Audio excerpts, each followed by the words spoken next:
ஓம் நமோ நாராயணாய. ஓம் நமோ நாராயணாய.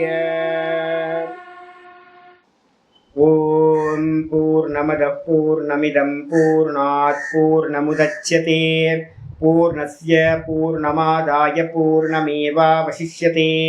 ஓம் சாந்தி சாந்தி சாந்தி. ஓம் ஸ்ரீ கிருஷ்ணாய பரமாத்மனே நமः.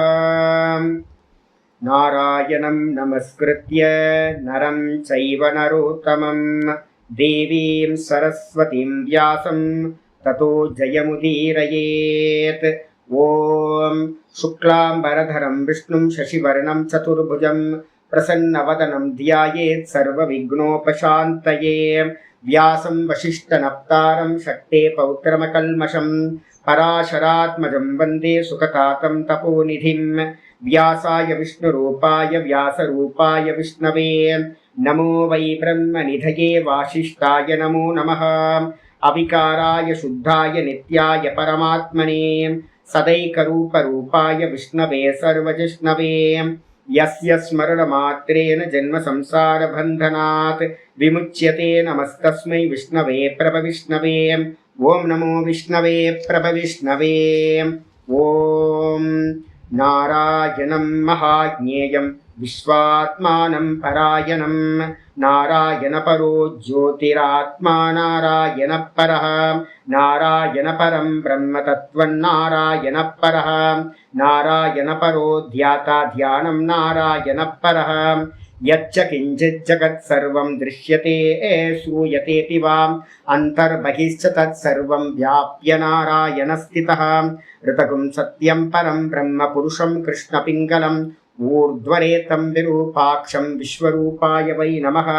ॐ नारायणाय विद्महे वासुदेवाय धीमहि तन्नो विष्णु प्रचोदयात्. ॐ शान्ति शान्ति शान्तिः. ஓம் ஸ்ரீ கிருஷ்ணாய பரமாத்மனே நமः.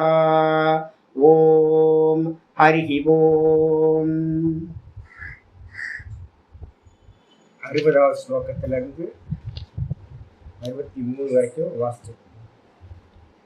பகவான் பககானந்தி வனமாலி ஹலாயுதः ஆதித்யோ ஜோதிராதித்யः சகிஷ்ணுர்கதிசத்தமः सुधन्वा खण्डपरशुर्दारुणो द्रविणप्रदः दिवस्पृक् सर्वदृग्व्यासो वाचस्पतिरयो निजः. त्रिसामा सामगः साम निर्वाणं भेषजं विशक् सन्न्यासकृच्छमशान्तो निष्ठा शान्तिपरायणं शुभाङ्गशान्तिदश्रष्टा कुमुदकुबलेशयः. गोहितो गोपतिर्गोप्ता वृषभाक्षो वृषप्रियः. ஸ்தோத்திரத்தோட ஆர்டர்ல நம்ம இன்னைக்கு பார்க்க வேண்டியது 64வது ஸ்லோகம் பார்க்கணும். விஷ்ணு சகஸ்ரநாமத்தோட ஆர்டர்ல 77வது ஸ்லோகம். வந்துருவோம் ஸ்லோகத்துக்கு. அனிவர்த்தி நிவர்த்தாத்மா संक्षेप्ता सेमकृच्छिवः. अनिवर्ती निवृत्तात्मा संक्षेप्ता क्षेमकृच्छिवः. श्रीवत्सवक्षा श्रीवासः श्रीवत्सवक्षा श्रीवासः श्रीपतिः श्रीमतां वरः श्रीपतिः श्रीमतां वरः. अनिवृत्ति अनिवर्ति निवृत्तात्मा संक्षेप्ता सेमकृच्छिवः. श्रीवत्सवक्षा श्रीवासः श्रीपतिः श्रीमतां वरः. இதில் வந்து பார்த்தீங்கன்னா மொத்தம் 9 நாமங்கள் இதில் சொல்லப்பட்டிருக்கு. 596வது நாமம் அனிவர்த்தி அப்படின்னு ஆரம்பிக்குது. அனிவர்த்தி அப்படின்னா என்ன அர்த்தம் அப்படின்னா நிவிருத்தி இல்லாதவர், நீங்காதவர் அப்படின்னு அர்த்தம். நீங்காதவர்னா எதுல இருந்து நீங்காதவர்? ரிட்டர்ன் வராதவர்னு அர்த்தம். எதுல இருந்து ரிட்டர்ன் வர்றதில்ல அப்படின்னா அசுரர்களை வந்து பார்த்தீங்கன்னா வதம் பண்றதுக்காக நிறைய யுத்தங்களை வந்து சுவாமி பண்ணினார். அவதாரங்களை எடுத்துக்கிட்டு அந்த அவதாரங்களை எடுத்துக்கிட்டு பண்ணும்போதெல்லாம் சுவாமி வந்து பார்த்தீங்கன்னா அந்த அரக்கர்களை கொல்றதுல இருந்து நீங்காமல் இருந்தார். அப்ப அவரோட பர்பஸ் வந்து பார்த்தீங்கன்னா அசுரர்களை கொல்றதுக்காக தான் அவர் அவதாரமே பண்ணார். அதனால கண்டிப்பா அவங்களை எல்லாத்தையும் கொண்டுட்டு தான் வந்து பார்த்தீங்க அப்படின்னா தன்னுடைய அவதாரத்தை முடிச்சுக்கிட்டார். அதனால தன்னுடைய லட்சியத்திலிருந்து திரும்பாதவர் அப்படின்னு அர்த்தமாகுது. அனிவர்த்தி அப்படின்னு பேர். அதுக்கப்புறம் நிவர்த்தாத்மான என்ன சுவாமி அப்படின்னு கேட்டீங்கன்னா, ஆத்மான்றதுக்கு அர்த்தம் பல இடங்கள்ல பல அர்த்தம். ஆத்மான்றதுக்கு அர்த்தம் எந்த இடத்துலன்னா இங்க இடத்துல மனசு அப்படின்னு எடுத்துக்கணும். பகவானுடைய மனசு வந்து பாத்தீங்கன்னா நிவிருத்தமாயிருக்கு, விஷய போகங்கள்ல இருந்து நீங்கியதாக இருக்கிறது. இப்ப நம்ம மனசெல்லாம் விஷய போகங்களை நோக்கி போகுது. அதே நேரத்துல பகவானுடைய மனசு வந்து பாத்தீங்கன்னா விஷய போகங்கள்ல போகாம சதா காலம் ஆத்மஸ்வரூபத்திலேயே இருக்கு. அதனால பகவானுக்கு பேர் வந்து பாத்தீங்கன்னா நிவிருத்தாத்மா அப்படின்னு பேர். விஷய போகங்களிலிருந்து நீங்கிய மனமுடையவர். அதுக்கு அடுத்து சங்கேப்தான என்ன அர்த்தம் அப்படின்னா, சங்கேப்தானா எல்லாத்தையும் சுருக்கிக்கிறதுன்னு அர்த்தம். சங்கேபமா சொல்றதுன்னா என்ன அர்த்தம்? சுருக்கமா சொல்லுங்க. சங்கேபம் அப்படின்றதுக்கு அர்த்தம் சுருக்கம்னு அர்த்தம்.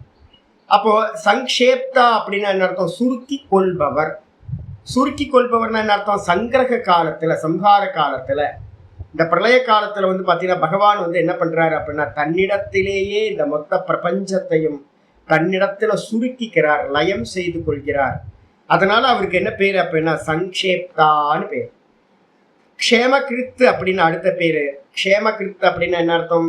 பக்தர்கள் யாரெல்லாம் அனன்ய பக்தி பண்றாங்களோ, 7ல வந்து பார்த்தீங்கன்னா 7வது சாப்டர் சொல்லும்போது சொல்றாருல, அனன்யாஸ் சிந்தையன் தோமே மாம் ஏஜனா பரியுபாசதே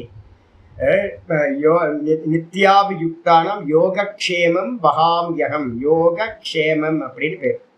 யோகக்ஷேமம்ன்றதுக்கு அர்த்தம் என்ன பண்ணுவோம் அப்படின்னா, யோகம்னா சம்பாதிக்கிறதுக்கு பேர் யோகம் அப்படின்னு பேர்.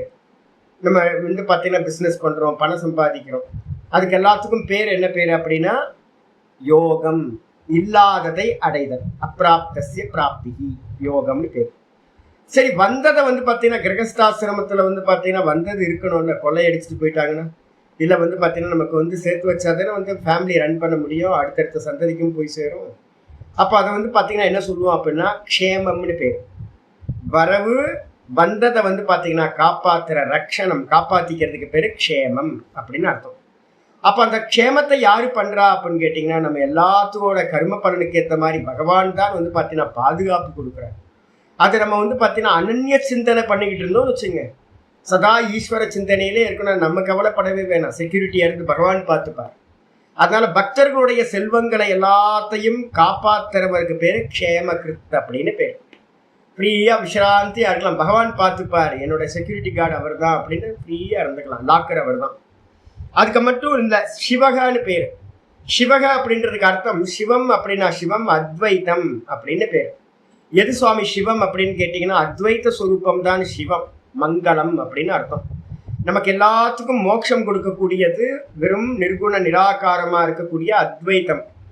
மாண்டிக்கம் சொல்லுது சிவம் அத்வைத்தம் அப்படின்னு சொல்லுது, அவ்யவகாரியம். அந்த நிர்குண நிராகாரம் எப்படிப்பட்டது அப்படின்னா சிவஸ்வரூபம், மோட்சத்தை கொடுப்பது, மங்களத்தை கொடுப்பது. சுவாமி தான் வந்து பார்த்தீங்கன்னா நிர்குணமா இருக்கார், அதனால அவருக்கு பேர் சிவகா அப்படின்னு பேர், மங்களம். ஸ்ரீவத்ஸ வக்ஷாகா அப்படின்னு என்ன அர்த்தம்?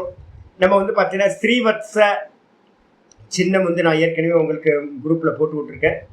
ஸ்ரீவத்சம் அப்படின்னு ஒரு சின்னம் இருக்கு, அது வந்து பார்த்தீங்கன்னா லக்ஷ்மியை குறிக்கிறது.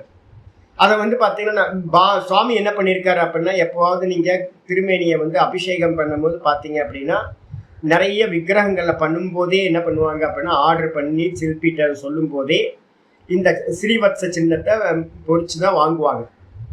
பழைய இதுலலாம் சிலதுலலாம் விட்டு போயிருந்துக்கும், ஏன்னா நீண்ட காலம் இருக்கும்போது அதெல்லாம் வந்து பார்த்தீங்கன்னா சின்னம் சரியாக தெரியாது. அதனால என்ன பண்ணுவாங்கன்னா ஒரு ஒரு கோல்டுலேயோ இல்லை சில்வர்லேயோ வந்து பார்த்தீங்கன்னா ஒரு ஆபரணம் மாதிரி பண்ணி அதை வந்து பார்த்தீங்கன்னா அந்த இடத்துல ஒட்டி வைப்பாங்க. சுவாமியோட நெஞ்சில் அந்த ஸ்ரீவத்ச சின்னத்தை வந்து ஒட்டி வைப்பாங்க. அப்போ அந்த ஸ்ரீவத்சம்ன்றது எதை அப்படின்னு குறிக்கிறதுனா ஸ்ரீவத்ச பக்ஷா அப்படின்னா ஸ்ரீவத்சத்தை உடைய பக்ஷஸ்தலம் அப்படின்னா மார்புன்னு அர்த்தம். ஸ்ரீவத்சத்தை சின்னத்தை தாங்கிய மார்பை உடையவர் சுவாமி அப்படின்னு அர்த்தம். அதுக்கப்புறம் ஸ்ரீவாசக அப்படின்னா என்ன அர்த்தம்? லக்ஷ்மி தான் ஸ்ரீ, ஸ்ரீ வந்து பாத்தீங்கன்னா வாசம் பண்ணக்கூடிய இடமா பகவான் இருக்கார். சின்னமும் சுவாமிகிட்டயே இருக்கு. அந்த சின்னம் யாரை குறிக்கிறது அப்படின்னா ஸ்ரீயை தான் குறிக்கிறது, லக்ஷ்மியை குறிக்கிறது. ஸ்ரீவத்சம்ன்றது லக்ஷ்மிக்கு ஒரு சின்னம். அப்ப வந்து சுவாமி என்ன பண்றாரு, லக்ஷ்மியை வந்து பாத்தீங்கன்னா தன்னுடைய இடது மார்பிலேயே தாங்கிக்கிட்டு இருக்கார். சதா காலமும் நீங்காம ஸ்ரீ வந்து பாத்தீங்கன்னா சுவாமிகிட்ட இருக்கு. அதனால ஸ்ரீவாசகன்றதுக்கு அர்த்தம் ஸ்ரீ லக்ஷ்மி வாசம் செய்யக்கூடிய இடமாக இருப்பவர். ஸ்ரீபதிகி அப்படின்னு என்ன அர்த்தம், ஸ்ரீன்னு சொல்லக்கூடிய லக்ஷ்மிக்கு கணவனாக இருப்பவர் ஸ்ரீபதிகி. அது மட்டும் இல்லாம ஸ்ரீமதாம் வரக அப்படின்னா இந்த உலகத்துல யாரெல்லாம் ஸ்ரீயை உடையவர்களா இருக்காங்களோ, ஏகப்பட்ட பேர் குபேரன்றதுன்னு அதிகமான வெல்த் இருக்கு. அப்ப இது மாதிரி நிறைய பேர்ட்டு இந்த உலகத்துல ஸ்ரீ வந்து பாத்தீங்கன்னா கொட்டி கிடக்குது. நிறைய பேர்கிட்ட மில்லியன்ஸ் பில்லியன்ஸ் ட்ரில்லியன்லாம். இது இல்லாம இந்திரன் மேல இருக்கக்கூடிய பரலோகங்கள்ல இருக்கக்கூடியவங்கள்ட்ட நிறைய செல்வம் வந்து பாத்தீங்கன்னா வெல்த் இருக்கு. இது எல்லாத்துக்கும் வந்து ஸ்ரீ மதாம் அப்படின்னா ஸ்ரீயை உடையவர்களுக்கு ரொம்பவும் சிறந்தவராய் இருப்பவர், அவர்கள் மத்தியில் மிகவும் சிறந்தவராய் இருப்பவர் வரஹா. அப்போ ஸ்ரீயை உடையவர்களிடத்தில், வெல்த்தை உடையவர்களிடத்துல ரொம்ப சிறந்தவரா இருக்கிறது பகவான். அதனால ஸ்ரீ மதாம் வரஹான்னு பேர். அப்புறம் 596வது நாமம் அனிவர்த்தி. அனிவர்த்தினா என்ன அர்த்தம் அப்படின்னு கேட்டீங்கன்னா திரும்பவும் இந்த அர்த்தம் தான். யுத்தங்கள்ல வந்து பாத்தீங்க அப்படின்னா இங்க ஸ்டார்ட் ஆகுது 596வது நாமம். நம்ம என்ன பாஷ்யம் பார்க்க ஆரம்பிச்சோம். பாஷ்யத்துல வந்து பாத்தீங்கன்னா முதல் நாமம் என்னது, 596வது நாமம் அனிவர்த்தி அப்படின்னு பேர். யுத்தங்கள்ல இருந்து திரும்பாதவர். யார்கிட்ட யுத்தம் பண்ணார் பகவான் அப்படிங்கிறத ஆச்சாரியார் சொல்றாரு. தேவாசுர சங்கிராமாத் ந நிவர்த்தத இதி அனிவர்த்தி. ஒரு பெரிய யுத்தம் வந்து பாத்தீங்கன்னா ஆதி காலத்துல இருந்தே நடந்துட்டு இருக்கு. ஒரு தேவாசுர சங்கிராமம் அப்படின்னா தேவ அசுரர்களுக்கிடையே வந்து பாத்தீங்கன்னா ஒரு யுத்தம் நடந்துச்சு. அந்த யுத்தத்துல வந்து பாத்தீங்கன்னா தேவர்கள் வந்து பாத்தீங்கன்னா பிரார்த்தனை பண்ணாங்க விஷ்ணு பகவான்கிட்ட போய், நாங்கெல்லாம் ரொம்ப நஷ்டப்பட்டு போயிட்டோம், அசுரர்கள் வந்து ஜெயம் பண்ணிக்கிட்டே போறாங்க, அவங்க ஜெயம் பண்ணுனா வந்து பாத்தீங்கன்னா இந்த உலகம் வந்து பாத்தீங்கன்னா ரொம்ப அதர்மத்துல போயிடும், நீங்க எங்களோட பார்ட்டிக்கு வந்து பாத்தீங்கன்னா சண்டை பண்ணணும் அப்படின்னு எல்லாம் போய் பிரார்த்தனை பண்ணோன்னு சுவாமி ஒத்துக்கிட்டு என்ன பண்றார், தேவர்களுக்காக அந்த தேவாசுர யுத்தத்துல வந்து கலந்துக்கிட்டு அந்த அசுரர்களை எல்லாத்தையும் வந்து பாத்தீங்கன்னா ஜெயம் பண்ணினார். அந்த யுத்தத்துல இருந்து அதான் சொல்றது தேவ அசுர சங்கிராமாத். தேவ அசுரர்களுக்கு இடையில் நடந்த யுத்தத்திலிருந்து, சங்கிராமம்ன்றதுக்கு அர்த்தம் யுத்தம், அந்த யுத்தத்திலிருந்து ந நிவர்த்தத, அவர்களை கொல்லாமல் அவர்களை நாசம் பண்ணாமல் பகவான் வந்து பாத்தீங்கன்னா நீங்கவில்லை, திரும்பவில்லை. அதனால சுவாமிக்கு பேர் அனிவர்த்தி அப்படின்னு பேர். அனிவர்த்தி அனிவர்த்தி அப்படின்னு. அதுக்கு அடுத்தது ஆச்சாரியர் இன்னொரு வார்த்தையை சொல்றாரு, அல்லது விஷப்பிரியத்வாத் தர்மாத் ந நிவர்த்ததே இதுவா. வான்றது அல்லதுன்னு அர்த்தம். விஷன்ற சப்தம் என்ன பண்ணியிருக்கோம் போன ஸ்லோகங்கள்ல அப்படின்னா விஷப்பிரியகான்னு ஒரு வார்த்தையை போட்டிருக்கோம். லாஸ்ட் 595வது நாமமே விஷப்பிரியகான்னு தான் வந்திருக்கு. விஷன் என்ன இருக்கும், தர்மம். அந்த தர்மத்துல வந்து பாத்தீங்க அப்படின்னா தர்மத்துல பிரியமா இருக்கிற காரணத்தால சுவாமிக்கு தர்மம்னா ரொம்ப பிரியம். அதனால்தான் வந்து பாத்தீங்கன்னா அவதாரமே எதுக்காக அப்படின்னு கேட்டீங்கன்னா தர்மத்தை காப்பாத்துறதுக்காக தான் பகவான் வந்து இந்த அவதாரங்களை பண்றார். அப்ப தர்மத்திலிருந்து விஷப்பிரியத்துவாத், தர்மத்துல பிரியம் உடையவரா இருக்கிற காரணத்தினால தர்மாத்து ந நிவர்த்தத, தர்மத்திலிருந்து சுவாமி வந்து பாத்தீங்கன்னா பின்வாங்கிறதே இல்லை, திரும்ப வர்றதே, ரிட்டர்ன் வர்றதே இல்லை. அதனால அவருக்கு பேர் என்ன பேருனா என்னது அனிவர்த்தி அப்படின்னு சுவாமிக்கு பேர். அப்ப ரெண்டு அர்த்தம் வந்துடுது. நான் நேற்று சொல்லும் போது ஒன்று விட்டுட்டேன். என்னன்னா நம்ம பாருங்களேன், விஷபன்னு வந்திருக்கோம்ல, விஷபக்கு இன்னைக்கு காலைல கூட நான் சொன்னேன். விஷபன்றதுக்கு அர்த்தமும் தர்மம், விஷன்றதுக்கு அர்த்தமும் தர்மம். ரெண்டு போன இதுல வந்து பாத்தீங்கன்னா தெரியும்.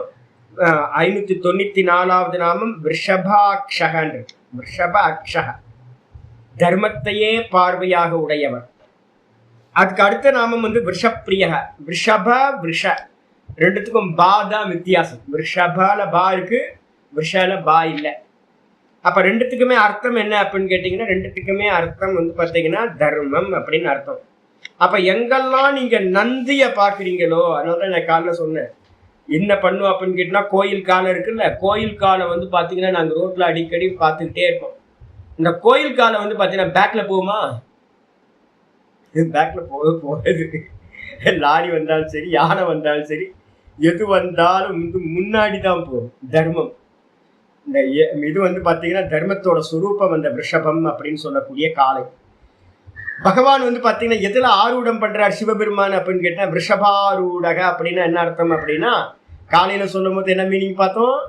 நந்தின்றது காளைன்றது பிராணனுக்கு மேல சவாரி பண்றவர் சுவாமி சைத்தன்யம் அப்படின்னு. அதே பார்த்தீங்கன்னா அந்த ரிஷபத்துக்கு இன்னொரு மீனிங் சொன்னீங்க அப்படின்னா தர்மம். அப்ப தர்மத்துக்கு மேலதான் பார்த்தீங்கன்னா சுவாமி பார்த்தீங்கன்னா ஆரூடம் பண்ணி ரிஷபாரூடரா சிவபெருமான் வரார். அப்ப தர்மத்துக்கு மேல சவாரி பண்றார் அப்படின்னா என்ன அர்த்தம்? தர்மம் தான் சுவாமியோட வாகனம் அப்படின்னு அர்த்தம். அதனாலதான் தர்மம் சர அப்படின்னு பார்த்தீங்கன்னா விதி வாக்கியத்துல முக்கியமான விதி வாக்கியம் வேதத்தை ஆரம்பிக்கும் போதே தர்மத்தை பார்த்தீங்கன்னா அனுஷ்டானம் பண்ணணும்.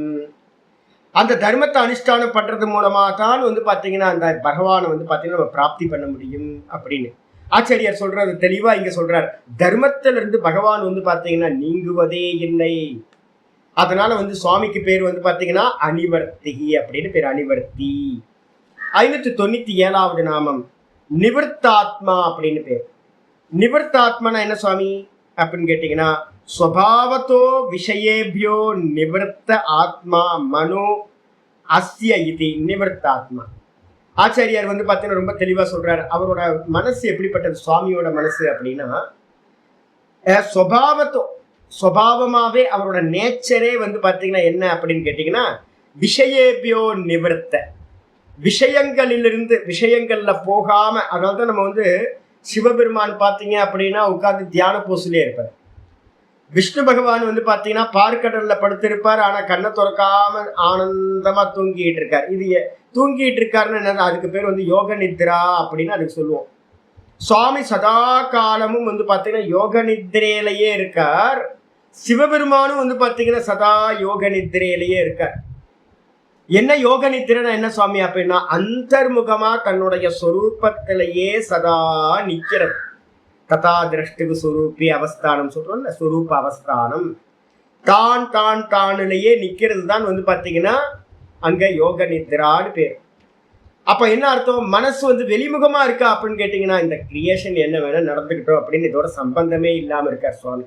அதனால பார்த்தீங்கன்னா சுபாவமாகவே விஷயங்களிலிருந்து நிவர்த்த ஆத்மா. ஆத்மானா என்ன அர்த்தம்? மனசு. இங்க ஆச்சரிய கிளியரா சொல்ற. ஆத்மான்றதுக்கு அர்த்தம் இந்த இடத்துல மனசு எடுக்கணும். எவருக்கு பார்த்தீங்கன்னா இயல்பாகவே மனசு பார்த்தீங்கன்னா அந்தர்முகமா சொரூபத்திலேயே இருக்கோ, விஷயங்கள்ல போய் சஞ்சரிக்கிறது இல்லையோ, அப்படிப்பட்ட மனதை உடையதாக இருக்கிறதுனால பகவானுக்கு பேரு நிவர்த்தாத்மான்னு பேரு. இப்ப நீங்களும் நானும் விஷயங்கள்ல இருந்து நீங்கன்னா என்ன ஆகிறோம்? நம்மளும் பகவான் ஆயிடும். எல்லா இடத்துலயும் அதே மீனிங் கொண்டு வரணும். யாரெல்லாம் இந்த உலகத்துல பாத்தீங்கன்னா விஷயங்கள்ல போகாம அந்தர்முகமா இருக்காங்களோ அவங்கெல்லாம் பகவானோட சொரூபம் அப்படின்னு எடுக்கணும். அதே மாதிரி போன இதுல என்ன எடுக்கணும்? அனிவர்த்தி. எல்லா நாமத்திலையும் அதை கொண்டு வரணும். விஸ்வரூபம் தானே இதெல்லாம் பூர்ணமா விஸ்வரூபம் இது.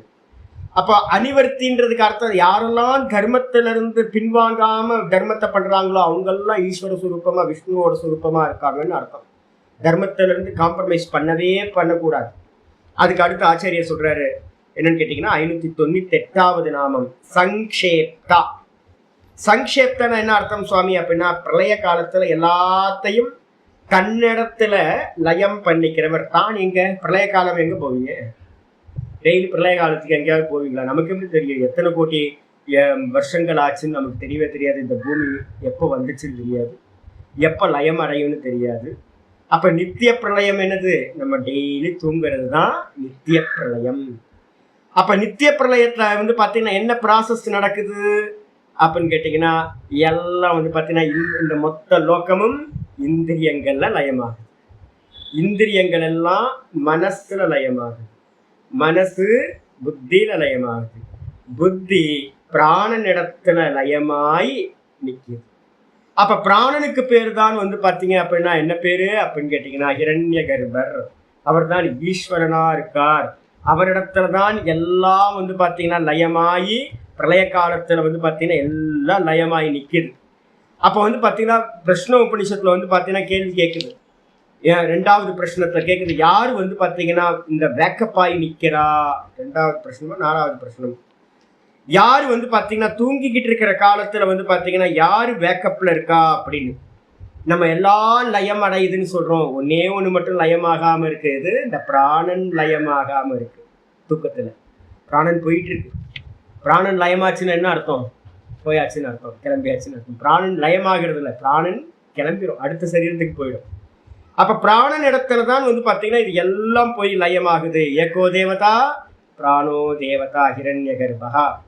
அப்ப வந்து பாத்தீங்க அப்படின்னா அந்த பிரஷ்னோபனிஷத்துல சொல்ற மாதிரி யார் வேக்கப்ல இருக்கா? சுவாமி மட்டும் வேக்கப்ல இருக்கார்.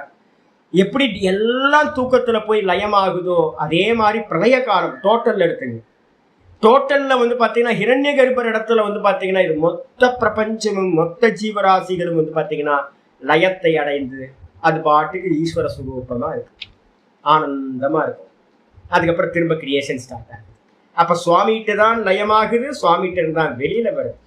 மந்திரம் சொல்லுது சாந்தோக்கியம், சதேவ சோமிய இதமக்ர ஆசீத் ஏக்கமேவ அத்விதீயம் அப்படின்னு சாந்தோக்கிய உபனிஷத்துன்னு சொல்லுது.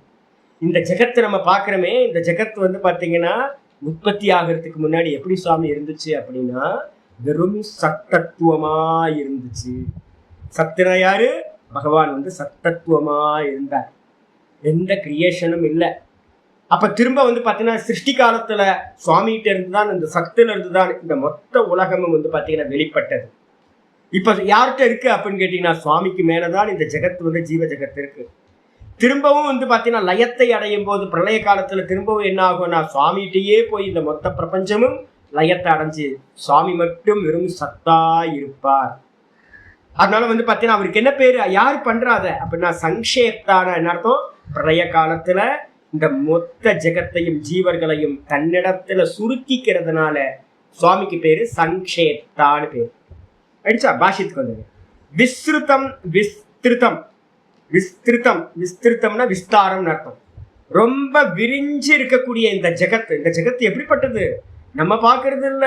ஜெகத் அப்படின்னா அந்த மொத்த என்டையர் சிருஷ்டியும் அனந்த கோட்டி பிரம்மாண்டம். நம்ம நினைச்சுட்டு இருக்க அந்த பூமி மட்டும் அப்படின்னு இல்ல. இல்ல, ஜெகத்துன்றதுக்கு அர்த்தம் என்ன எடுக்கணும்?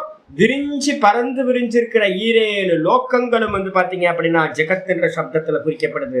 ஜாயத்தே கச்சதி இது ஜெகத்து, உண்டானது, அதுக்கப்புறம் லயமாக போறது, இல்லாம போகும். அப்ப வந்து போறதா இருக்கிற இந்த மொத்த என்டையர் சிருஷ்டிக்கும் பேரு தான் ஜெகத் அப்படின்னு பேரு. இந்த ஜெகத்துன்றது வந்து 7 லோக்கங்களும் இது எல்லாம் சம்ஹார சமயே, சம்ஹார காலத்துல பிரளய காலத்துல சூக்ஷ்ம ரூபேன சங்கிபன். சுவாமி என்ன பண்றார் அப்படின்னா இந்த ஸ்தூல ரூபத்துல இருக்கிறது எல்லாத்தையும் கண்ணுக்கு தெரியாம என்ன பண்றார்? சூக்ஷ்மமா என்ன பண்ணிக்கிறார்? சங்கிபன், தன்னிடத்தில் சுருக்கி கொள்கின்றார். எங்க போச்சு அப்படின்னு கேட்டீங்கன்னா இல்லாம போகல. பிரளய காலத்துல உடனே சொல்லலாம், ஒண்ணும் இல்லாம போகாது. எப்பவுமே நம்ம சொல்றோம் என்னன்னு கேட்டீங்கன்னா சுருங்கி கண்ணுக்கு தெரியாம தான் இருக்கு. பிரளய காலத்துல எல்லாம் இருக்கு. அபரிதிருஷ்டம் யோக சூத்திரத்தை பார்த்துக்கோல்ல. அப்ப ஜீவர்களுடைய கர்மாலாம் அவ்வியக்தத்துல எப்படி இருக்கும்? அந்த மாயா தத்துவத்துல போய் அப்படியே இருக்கும். ஜீவர்களுடைய கர்மா, புண்ணிய பாப்ப கர்மாலாம் இருக்கும். சுவாமி அந்த கர்மத்துக்கு மேலதான் என்ன பண்றாரு? நல்லா சயனம் பண்றார்.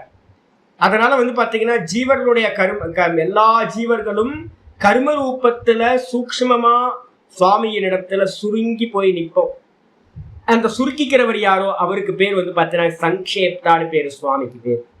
இதுக்கப்புறம் 599வது நாமம் க்ஷேமகிருத்து. க்ஷேமகிருத்துனா என்னது? ஆச்சாரியர் சொல்றாரு, க்ஷேமத்தை வந்து பார்த்தீங்கன்னா பக்தர்களுக்கு வந்து பார்த்தீங்கன்னா க்ஷேமத்தை கொடுப்பவர். க்ஷேமம்ன்றதுக்கு அர்த்தம் என்னது? ப்ரொடெக்ஷன். ப்ரொடெக்ஷனா பாதுகாப்பு. சேஃபா இருக்கா? பயமா இருக்கு எல்லா இடத்துலையும். லேண்டை வாங்கி போட்டு கொஞ்ச நாள் கழிச்சு போய் பார்த்தா வேற ஒருத்தன் வீட்டை கட்டிட்டு இருக்கோம். லேண்டில் வந்து பார்த்தீங்கன்னா சேஃபா இல்லை, போய் பார்த்துக்க வேண்டியதாக இருக்குது. பேங்க்கில் வந்து பணம் போட்டோம் அப்படின்னா இன்ட்ரெஸ்ட் வந்து கம்மி பண்ணிக்கிட்டே போகிறான், என்னவோ பண்ணிகிட்டு இருக்கான், என்ன ஆக போகுதுன்னு தெரில, பயமாகவே இருக்குது எப்போவுமே. அப்போ தங்கத்தை எங்கேயாவது போய் பதுக்கி வச்சுக்கிட்டு இப்போ வீட்டில் என்ன வச்சுட்டு யாராவது கொள்ளை அடிச்சுட்டு போயிட்டாங்கன்னா என்ன பண்ணுறதுன்னு பயமாக இருக்குது. லாக்கர்லாம் அவ்வளோ சேஃபாக இல்லை வீட்டில். அப்போ வந்து பார்த்தீங்கன்னா வீட்டை விட்டு நகரவே மாட்டேன்றோம், பயமாக இருக்குது. வீட்டை விட்டு வெளில போயிட்டு 4-5 நாள் வெளில போயிட்டு உள்ள வீட்டுக்குள்ளார வந்தால் இருக்குமா இல்லாதான்னு தெரில. எல்லாத்துக்கும் பயம். அப்போ வந்து பார்த்தீங்கன்னா வாஸ்தவத்துல வந்து பார்த்தீங்கன்னா பக்தர்கள்ட்ட வந்து பார்த்தீங்கன்னா இந்த பயம் இருக்குமா அப்படின்னு கேட்டிங்கன்னா, வாஸ்தவமா பக்தி நல்லா வர வர வர என்ன கிடைக்கும் அப்படின்னா சேஃபா ஃபீல் பண்ணுவாங்க. பகவான் தான் வந்து பார்த்தீங்கன்னா யோகத்தையும் கொடுக்கிறார், பகவான் தான் க்ஷேமத்தையும் கொடுக்கிறார், வர்றதையும் வரவையும் அவர்தான் கொடுக்கிறார், வந்ததை வந்து பார்த்தீங்கன்னா காப்பாத்துற காரியத்தையும் சுவாமி தான் பண்றார். அதனால அவருக்கு பேரு க்ஷேம கிருத் அப்படின்னு பேர். பாஷிகர் சொல்றாரு, உபாத்தஸ்ய பரிரக்ஷணம். உபாத்தம் அப்படின்னா சம்பாதிக்கப்பட்டதுன்னு அர்த்தம். உபாத்தஸ்ய அப்படின்னா நம்ம பிசினஸ் பண்றோம், ஜாபுக்கு போறோம், மெதுவா மெதுவா மெதுவா எவ்வளோ சேவ் பண்றதுக்கு எவ்வளோ டைம் எடுக்குதுல்ல. லோன் கட்டி ஒரு வீட்டை கட்டுறோம், ஒரு ஃப்ளாட்டை வாங்குறோம், அப்புறம் ஹவுஸ் லோன் போடுறோம், மெதுவா மெதுவா மெதுவா பணம் கட்டி 10, 15, 20 வருஷம். அப்போ என்ன நகை கடையெல்லாம் வீட்டில எல்லாம் நிறைய பேர் இந்த பெண்கள்லாம் வந்து பார்த்தீங்கன்னா எங்கேயாவது ஜுவல்லர்ஸில் போயிட்டு கொஞ்சம் கொஞ்சமாக பணம் போட்டு அப்புறம் ஒரு பெரிய இதாக வந்து கோல்டு வாங்குவாங்க. அப்போ பணத்தை சேர்க்கறதுக்கு எவ்வளோ கஷ்டப்படுறோம். அந்த பணம் வந்து பார்த்தீங்கன்னா சேர்த்ததுக்கு என்ன பேர் அப்படின்னு கேட்டிங்கன்னா உபாத்தஸ்ய அப்படின்னு பேர். உபாத்தஸ்யன்னா சம்பாதிக்கப்பட்டது, ஏன் பண்ணியாச்சு. அதை வந்து பார்த்தீங்கன்னா அதுக்கு என்ன பேர், சம்பாதிக்கிறதுக்கு என்ன பேர் சொல்கிறோம், யோகம்னு பேர்.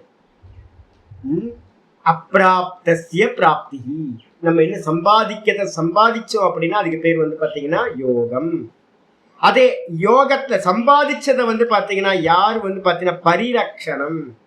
பரிரக்ஷணம்னா சம்பாதிக்கப்பட்டது அடையப்பட்டது எதுவோ அதை காப்பாத்துறது இருக்குல்ல, சுரக்ஷா பண்றது, ப்ரொடெக்ஷன் கொடுக்கறது. அது வந்து பாத்தீங்க அப்படின்னா பரிரக்ஷணம் கரோதி இது. பகவான் தான் அந்த ஜீவர்களுடைய அந்த கர்மத்துக்கு ஏற்ற மாதிரி பாதுகாப்பு கொடுக்கிறார். அதனால சுவாமிக்கு பேர் வந்து பார்த்தீங்கன்னா க்ஷேம கிருத்து அப்படின்னு பேர். கவலையே படக்கூடாது. பகவான் வந்து இப்போ நாங்களாம் இருக்கோம் இல்லை, எங்களை பார்த்து கற்றுங்க.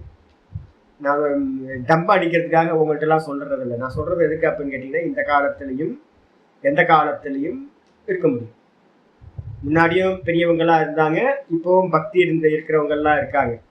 நான் இப்போ வந்து பார்த்தீங்கன்னா வீட்டை பூட்டிட்டு போகிறோம். எதுக்காக வீட்டை பூட்டு வர ஹவுஸ் ஓனர் அம்மா சொல்லுவாங்க, ஏன்னா வீட்டை பூட்டுங்க சாமி, வீட்டை பூட்டுங்க. அவங்களுக்கு பயம், எங்கள் வீட்டை பூட்டுறதுல அவங்களுக்கு யாராவது வந்து எடுத்துகிட்டு போயிடுறாங்க. எடுத்துகிட்டு போட்டுமே, யார் எடுத்துகிட்டு போகிறா, என் தம்பியும் அண்ணனும் எடுத்துகிட்டு போகிறாங்க, வசுதேவ குடும்பம் தானே, யார் வேணா எடுத்துகிட்டு போட்டுமே, என்ன எடுத்துகிட்டு போகிறா, எடுத்துகிட்டு போய் பயன்படுத்த போகிறா, அதானே. எல்லா திங்ஸும் அப்படி தானே, யாருக்கோ ஒருத்தருக்கு உபயோகப்படும் இல்லை. நான் அதான் பார்ப்பேன்.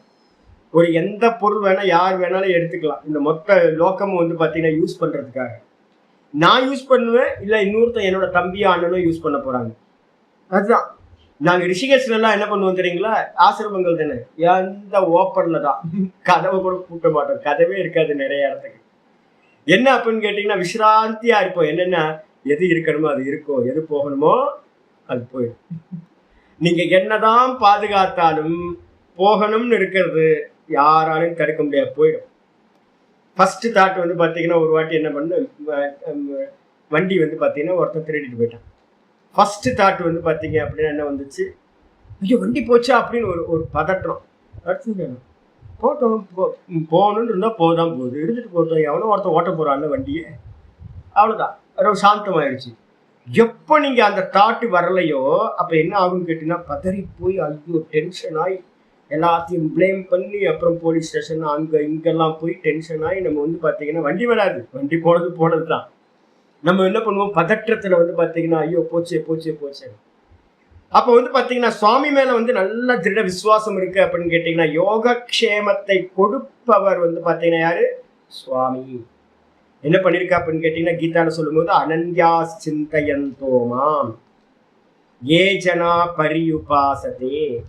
எவர்கள் வந்து பார்த்தீங்க அப்படின்னா சதா காலமும் பகவானையே சிந்திச்சுக்கிட்டு இருக்காங்களோ அவங்களோட யோகத்தையும் க்ஷேமத்தையும் நான் என்ன பண்றேன் அப்படின்னு கேட்டா யோகக்ஷேமம் பகாம் யகம்ன்ற முக்கியமான வார்த்தை கீதால. பகாம் யகம்ன்றதுக்கு அர்த்தம் நான் தாங்குகின்றேன், தூக்கிக்கிட்டு இருக்கேன், நான் தாங்கிட்டு இருக்கேன் அப்படின்னு. நான் சொன்னல உங்களோட இதை நம்ம மதுசூதர சரஸ்வதியோட கதையை வந்து நான் சொல்லியிருக்கேன் உங்களுக்கு. மதுசூதர சரஸ்வதி பகவத்கீதைக்கு வந்து பார்த்தீங்கன்னா ஒரு பெரிய கமெண்ட்ரி பண்ணார். ரொம்ப அற்புதமான மகாத்மா. அவர் என்ன பண்ணார், காசியில் வந்து பார்த்தீங்கன்னா ஒரு ஃபேமிலி அவருக்கு அங்கே ஃபேமிலியை வச்சுக்கிட்டு ரன் பண்ணிட்டு இருக்கார். ரொம்ப தரித்திர ஜீவனம். வாத்தியாருங்களுக்கெல்லாம் அப்போல்லாம் முன்னாடிலாம் பொண்ணு கொடுக்க மாட்டாங்க, ஏன்னா வாத்தியாருக்கெல்லாம் சேலரியே இருக்காது, ரொம்ப கம்மி.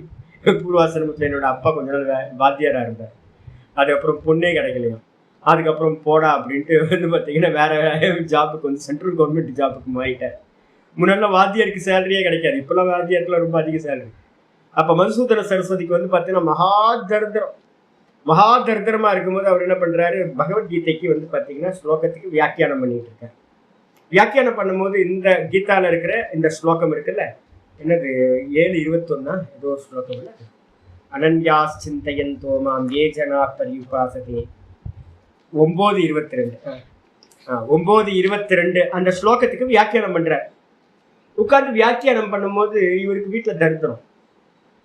யோகக்ஷேமத்தை நான் தாங்குகின்றேன் அப்படின்னு இருக்கு.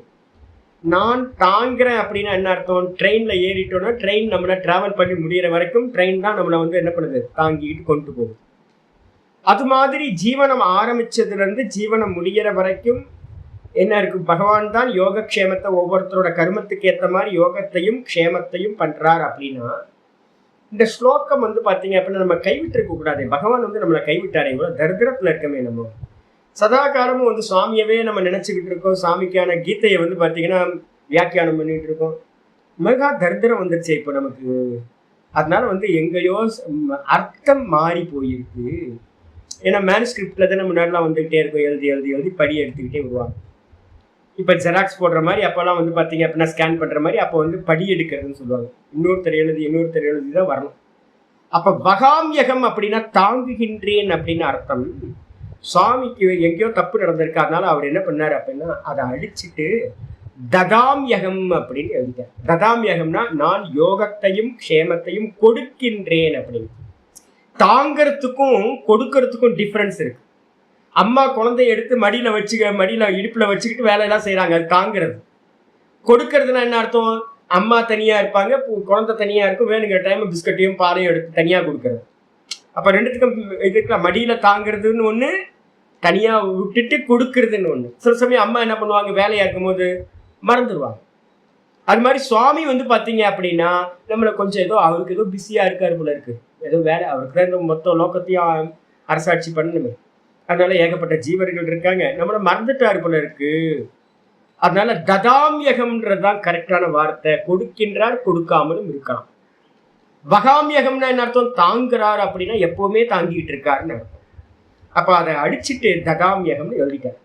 எழுதிட்டு வந்து பார்த்தீங்கன்னா மறுநாள் வந்து பார்த்தீங்கன்னா ஸ்கூலுக்கு போறார். ஸ்கூல் போகும்போது வீட்டுக்காரம்மா சொல்றாங்க, தம்பட்டி அரிசி கூட வீட்டில் இல்லை, அரிசியே கொஞ்சம் கூட இல்லை. அதனால என்னன்னா போயிட்டு வரும்போது எனக்கு கொஞ்சம் எதையாவது தனத்தை எங்கேயாவது இருந்து வாங்கிட்டு வாங்க, பசங்கள்லாம் பசியில் இருக்கு அப்படின்னு சொல்லணும். சரி சரி பார்க்குறேன் அப்படின்ட்டு போயிட்டார். போய் கிளாஸ் எல்லாம் முடிஞ்சது, போய் வந்து பார்த்தீங்கன்னா இந்த நிர்வாகத்திட்ட போய் கேட்குறாரு, ஏதாவது கொஞ்சம் தனம் கொடுங்க, ரொம்ப தரித்திரமா இருக்கு அப்படின்னு. போயா ஸ்கூலே ரொம்ப தரித்திரமா தான் இருக்கு. முன்னாடிலாம் பாடசாலையெல்லாம் ரொம்ப தரித்திரமா இருக்கும், காசிலெல்லாம் இருக்க பாடசாலை. அப்போ வந்து பார்த்தீங்கன்னா என்னன்னா இங்கேயே தரித்திரம் இருக்கும், உனக்கு எங்கே கொடுக்குறது அப்படின்னு சாமியே வந்து பார்த்தீங்கன்னா கஷ்டப்பட்டுட்டு இருக்காரா, இந்த பூஜாரிக்கு மட்டும் ஏதாவது வேணுமா. அப்போ என்ன பண்ணுறாங்க, கை போடணும். இவர் என்ன பண்ணுறாரு, சரி இன்னைக்கும் இப்படி தான் பண்ணிட்டு பொழப்பு அப்படின்னு நேராக கங்கை கரையில் வந்து உட்காந்து கீதாக்கு வந்து பார்த்தீங்கன்னா வியாக்கியானத்தை ஸ்டார்ட் பண்ணி அந்த படித்துறையில் உட்காந்து பண்ணிட்டு இருக்கும்போது ஒரு பென்சில் மாதிரி ஒருத்தன் வந்து என்ன பண்ணுறான், பெரிய கூடை வந்து பார்த்தீங்கன்னா வச்சுட்டு ஒரு பெரிய பாரம், இந்த முன்னாடிலாம் இந்த சாப்பாட்டு கூடைன்னு ஒன்று சொல்லுவாங்க, நீளமாக இருக்க டிஃபன் கேரியர்லாம் வச்சுருப்பாங்க, ஒருத்தன் தூக்கிட்டு போவான். அப்போ வந்து அது மாதிரி வந்து பார்த்தீங்கன்னா ஒரு பெரிய பாரத்தை வந்து பார்த்தீங்கன்னா ஒரு பென்சில் மாதிரி இருக்கிற மெலிசா இருக்கிற ஒரு பிரம்மச்சாரி தூரத்துல இருந்து தூக்கிட்டு வர. இவர் தூரத்துல இருந்து பார்த்துக்கிட்டே இருக்காரு, என்ன எவன் இவ்வளவு பாரத்தை வந்து பார்த்தீங்கன்னா இந்த பிரம்மச்சாரியோட தலையில தூக்கி வச்சு கொடுத்து ஆரம்பிச்சிடான் அப்படின்னு இவர் திட்டிக்கிட்டே இருக்காரு. நேரம் அந்த பிரம்மச்சாரி வந்து பார்த்தீங்கன்னா இவர் பக்கத்துல வந்து அந்த பாரத்தை வந்து பார்த்தீங்கன்னா இறக்கி வச்சுட்டு வந்து பார்த்தீங்கன்னா பாடசாலையிலேருந்து உங்கள்கிட்ட கொடுக்க சொல்லி கொடுத்தாங்க. இல்லையே, நான் பாடசாலையில் கேட்டேனே கொடுக்கலையே அப்படின்னா. இல்லை அவங்க தான் கொடுத்தாங்க அப்படின்னு. சரி நான் போகிறேன் அப்படின்னு அந்த பையன் வந்து என்ன பண்ணிட்டான், ஓடி போயிட்டான். பையனும் ஓடிட்டான். இவர் பார்க்குறாரு, பார்த்தா அரிசி பருப்பு எல்லா ப்ரொவிஷன்ஸும் அங்கே இருக்குது, தனம் இருக்குது, வஸ்திரம் இருக்குது, எல்லாம் இருந்துச்சு. இவ்வளோ கொடுத்துருக்காங்களே, இது ஒரு நிறைய மாதத்துக்கு வருமே அப்படின்ட்டு இவ்வளோ வெயிட்டு எப்படி இந்த பையன் தூக்கிட்டு வந்தான். இவருக்கு ஆச்சரியமா இருக்கு. ஏன்னா அதுக்கப்புறம் 4 பேரை வச்சுதான் என்ன பண்ணுறாரு அப்படின்னு கேட்டிங்கன்னா அந்த வெயிட்டை தன்னோட வீட்டுக்கு அனுப்புறதுக்கு 4 பேர் தேவைப்பட்டிருக்கு.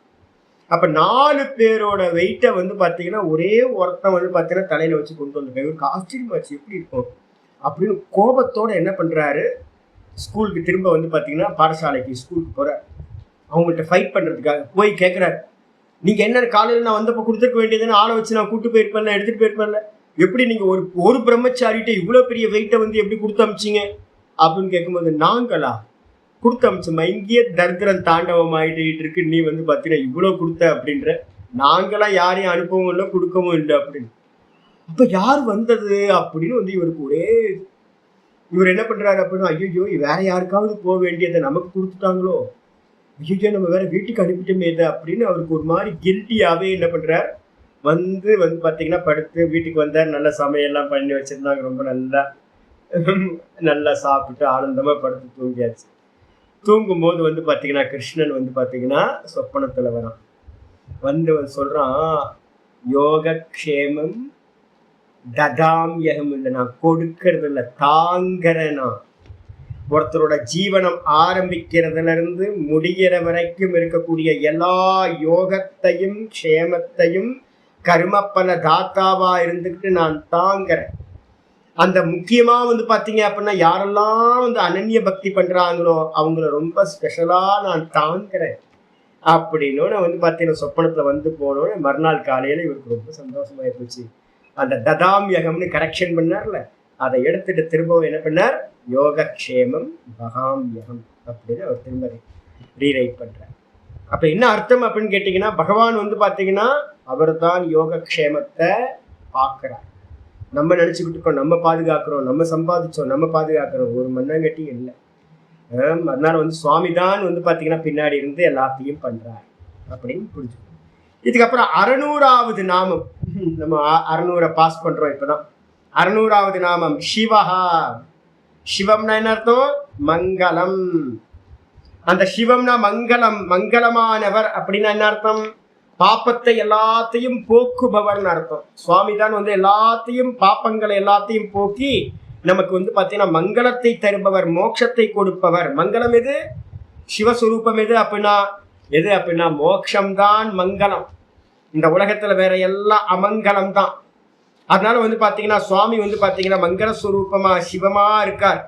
இதுல வந்து பாத்தீங்க அப்படின்னா மாண்டூக்கிய உபநிஷத்துல நிர்குணத்தை பத்தி பேசும்போது வந்து பாத்தீங்கன்னா சொல்லுது, 12வது மந்திரம் வந்து பாத்தீங்கன்னா சொல்லுது, அமாத்திர சதுர்த்தா, ஓங்காரத்துல இருக்கிற அமாத்திரா இருக்குல்ல, அகார உக்கார மகாரம், இந்த மூணுத்தையும் வியாபிச்சிருக்கிற அசப்தம் அமாத்திரான்னு பேரு. அந்த அமாத்திரா வந்து பாத்தீங்கன்னா சதுர்த்தக 4வது, அதுக்கு பேர் துரியம்னு பேரு. அகார உக்கார மகாரம் எங்க அடங்குதோ அந்த இடத்துல துரியம் இருக்கும். அந்த துரியம் அசப்தம்னு பேரு, அமாத்திரான்னு பேரு. அது எப்படிப்பட்டதுன்னா அவ்வியவகாரியக, வெளியில தெரியவே தெரியாது, விவகாரத்திலேயே அது இல்லை. ஏன்னா எல்லாத்துக்கும் ஆதார தத்துவம் அது, பிரம்ம தத்துவம். அது மட்டும் இல்ல, பிரபஞ்ச உபசமம். ஸ்தூல பிரபஞ்சம் அகாரம், சூக்ஷ்ம பிரபஞ்சம் உக்காரம், காரண பிரபஞ்சம் வந்து பாத்தீங்கன்னா மகாரம். இந்த மூணும் வந்து பாத்தீங்கன்னா உபசமம்னா ஷட் டவுன் ஆன நிலையில ஆதாரமா இருக்கிறது, லயஸ்தானம். பிரபஞ்சம் உபசமமாகிறது. அந்த இடத்துக்கு பேர் தான் சிவம் அப்படின்னு பேரு. சிவோ அத்வைதா, சிவமா இருக்கிறது அத்வைத்தம். அந்த இடத்துல எந்த ஒரு துவைத்தமும் இல்லை. அந்த அத்வைத்தம் தான் மங்களம், மற்றதெல்லாம் அமங்கலம். ஏன் அப்படின்னா மாயையிலிருந்து உண்டானது. எந்த ஒரு துவைத்தத்தை பார்த்தீங்கன்னாலும் அது வந்து மாயையிலிருந்து உண்டானது, அது அமங்கலம், நாசத்தை அடையும். இந்த அத்வைத்தமா இருக்கிறது மட்டும்தான் நிர்குண நிராகாரமா துரியமா இருக்கிறது மட்டும்தான் நித்தியமானது, அதுக்கு மரணம் இல்லாதது, அதுதான் மங்களம். அதனால சிவோ அத்வைதகா ஏவம் ஓம்கார ஆத்மா ஏவ அப்படின்னு மந்திரம் சொல்லுது. அப்ப வந்து பாத்தீங்கன்னா சிவம்ன்றதுக்கு அர்த்தம் மங்களம், மோக்ஷம், நிர்குண நிராகாரமா இருக்கிற பிரம்மஸ்வரூபம். அதுவா யாரு இருக்கா, சுவாமிதான் அப்படி இருக்கார். அதனால வந்து பாத்தீங்கன்னா பாஷ்யத்துக்கு வந்துருங்க, ஸ்வநாம ஸ்மிருதி மாத்திரேன, சுவாமியோட வந்து பாத்தீங்கன்னா நாமத்தை வந்து பாத்தீங்கன்னா ஸ்மரிக்கிறதுனாலேயே. சாமியோட நாமம் எது பெஸ்ட் நாமம், மொத்த பகவத்கீதை இந்த முதல் நாமமே அதான் விஸ்வம். பெரிய விசாரம் பண்ணியிருக்கோம் விஸ்வம் அப்படின்றதுக்கு முதல் நாமத்துக்கு. விஸ்வம்ன்றதுக்கு அர்த்தம் வந்து பாத்தீங்கன்னா ஓம் இத்தியேதத் அக்ஷரம் இதம் சர்வம். ஓம் என்ற இந்த அக்ஷரம் தான் இது எல்லாம். பூதம் பவத் பவிஷ்யதி சர்வம் ஓங்கார ஏவ. இருந்தது, இப்ப இருக்கிறது, இனி வரப்போகிறது எல்லாமே வந்து பாத்தீங்கன்னா ஓங்காரம் தான் அப்படின்னு. சுவாமியோட நாமத்தை வந்து பாத்தீங்கன்னா எது பெஸ்ட் அப்படின்னு கேட்டீங்கன்னா இந்த ஓங்காரம் தான். விஸ்வம் அப்படின்ற சப்தத்துக்கு அர்த்தம் ஓம், ஓமையே ஜபிக்கிறது அப்படின்னு. அப்போ சுவாமிய வந்து பாத்தீங்க அப்படின்னா ஸ்வநாம ஸ்மிருதி மாத்திரேன்னு தன்னுடைய நாமத்தை வந்து பாத்தீங்கன்னா ஓமித்யேகாட்சரம் பிரம்ம வியாகரன் மாம் அனுஸ்மரன். கீதால வந்து 8th சாப்டர்ல சொல்லும் போது ஓம்காரம் தான் பிரம்மத்தோட வாச்சகம். அதை வந்து பாத்தீங்கன்னா எவன் வந்து உச்சரிச்சுக்கிட்டே என்ன நினைக்கிறானோ, உச்சரிச்சுக்கிட்டே என்ன நினைக்கிறானோ. ஓமித்யேகாட்சரம் பிரம்ம 8:13 இருக்குது. வியாகரன் மாம் அனுஸ்மரன். முக்கியமான வார்த்தை. இப்போ துஷ்யந்த் ஸ்ரீதர் வந்து ஏதோ ஒரு வீடியோ ஒன்று போட்டிருந்தாரு இந்த பாண்டேவோட. நானும் பார்க்கணும்னு நினைச்சிட்டு இருக்கேன். ஓங்காரத்தை வந்து பார்த்தீங்கன்னா சொல்லக்கூடாது, டேஷ் டேஷ்ன்றாங்க. டேஷ் டேஷ்னா ஏன்னா ஓங்காரத்தை சொல்லவே கூடாதான். அட முட்டாள என்ன அர்த்தம்னே தெரியல. கீதால வந்து 8:13 சொல்லப்பட்டது ரொம்ப கிளியராகவே சொல்லுது. என்னது? ஓம் இத்யேகாட்சரம் பிரம்ம. இந்த ஓம் என்ற ஏகாட்சரம் தான் பிரம்மம். அதை என்ன பண்ணணும் அப்படின்னு கேட்டீங்கன்னா வியாகரன் அப்படின்னா என்ன அர்த்தம்? உச்சாரயன். உச்சாரயன் அப்படின்னா உச்சரித்து கொண்டு, பிரசன்ட் கண்டினியூஸ், நல்லா உச்சரிச்சுக்கிட்டே என்ன பண்ணணும்? மாம் அனுஸ்மரன், என்னையே தொடர்ந்து நினைத்து கொண்டு. அப்போ கிளியரா வந்து பாத்தீங்கன்னா 8:13 ஒரு வியாக்கியானம் கிளியரா இருக்கு. என்னன்னு கேட்டீங்கன்னா ஓங்காரத்தை உச்சரிக்கணும், பகவானையே நினைக்கணும். அதுக்காக தான் உங்களுக்கு எல்லாத்துக்கும் நான் ஓங்காரத்தை சொல்லும் போது எதிர்க்க வந்து உங்களோட ஈஸ்வரனோட ரூபத்தை வந்து வச்சுக்குங்க. ஆரம்ப காலகட்டத்தில் அது காப்பி ஆகிற வரைக்கும், உள்ளுக்குள்ளார காப்பி பண்ற வரைக்கும் என்ன பண்ணுவோம்? அந்த ரூபத்தை பார்த்தே இந்த ஓங்காரத்தை பிரயோகம் பண்ணுங்க நான் சொல்றேன். அப்போ வந்து பாத்தீங்கன்னா சுவாமிய வந்து பாத்தீங்கன்னா அவருடைய நாமத்தை சொல்லி அவரையே நினைக்கிறது. இது மாதிரி பண்ணிக்கிட்டே எப்ரயாதி தஜந்தேகம் சயாதி பரமாம் கதிம். அவன் என்ன ஆகுறான் அப்படின்னு கேட்டா அகார உக்கார மக்காரத்திலேயே அவனுக்கு வந்து பார்த்தீங்கன்னா முடிஞ்சு போச்சு அப்படின்னா அவன் பிரம்மலோகத்துக்கு போறான். இறந்த பிறகு மேலான கதியை சாயுஜ்ய பதவியை அடைகின்றான். அதே நேரத்தில் வந்து பார்த்தீங்க அப்படின்னா யாரு வந்து பார்த்தீங்க அப்படின்னா இந்த 3த்தையும் தாண்டி அமாத்திரைக்கு துரியத்துக்கு போறானோ அவன் இங்கேயே ஜீவன் முக்தியை அடைகின்றான். அப்ப வந்து பாத்தீங்கன்னா மாண்டூக்கியத்துல 12வது மந்திரம் அதுதான் சொல்லுது, ஜீவன் முக்தியை. அப்ப அதனால வந்து பாத்தீங்க அப்படின்னா உச்சரிச்சுக்கிட்டேனே சொல்லுது. துஷ்யந்த் ஸ்ரீதர் வந்து பாத்தீங்கன்னா அது சொல்லக்கூடாது, உச்சரிக்க கூடாது அப்படின்னா. கட்டோபனிஷத்துல ஒரு முக்கியமான மந்திரம் என்ன இருக்கு? ஏததாலம்பனம் சிரேஷ்டம், ஏததாலம்பனம் பரம், ஏததாலம்பனம் ஞாத்வா பிரம்மலோகே மஹியதே அப்படின்னு ஒரு மந்திரம் இருக்கு. இந்த இந்த ஓங்காரத்தோட ஆலம்பனம் தான் ஏததாலம்பனம் சிரேஷ்டம். இந்த உலகத்திலேயே best, one of the best. பகவானோட நாமத்திலேயே சிறந்த நாமம் எது அப்படின்னா ஓங்காரம். நேதிஷ்ட கிரமம் சொல்லுது, ரொம்ப க்ளோசஸ்ட் பேர் ஓங்காரம். அப்ப அந்த ஓங்காரத்தை வந்து பாத்தீங்கன்னா இதுதான் சிரேஷ்டமானது, இதுதான் வந்து பாத்தீங்கன்னா மேலானது. இதையே அவன் வந்து பாத்தீங்கன்னா ஆலம்பனம் பண்ணிக்கிட்டே இருக்கானோ அவன் வந்து பாத்தீங்கன்னா பிரம்மலோகே மகியத்தை, இறந்த பிறகு சாயுஜத்தை பிரம்மலோகத்துல அடையிறான் சுவாமிய. இங்கேயே நீங்க 3த்தையும் தாண்டி அமாத்திரைக்கு போனீங்கன்னா பிரம்மலோகம், இங்கேயே சொரூபமே பிரம்மம் ஆயிடுது, இங்கேயே பிரம்மத்தை அடைகின்றான். அப்ப வந்து 2 முக்தியையும் கொடுக்கக்கூடியது இந்த ஓங்காரம். அதனாலதான் இங்க ஆச்சாரியர் சொல்றாரு ஸ்வநாம ஸ்மிருதி மாத்திரேன். என்னுடைய சுவாமியோட நாமத்தை வந்து பாத்தீங்கன்னா ஓம் ஓம் ஓம் ஓம் எல்லா நாமங்களையும் தூக்கி ஒரு நாமம் ஆக்கிறீங்க.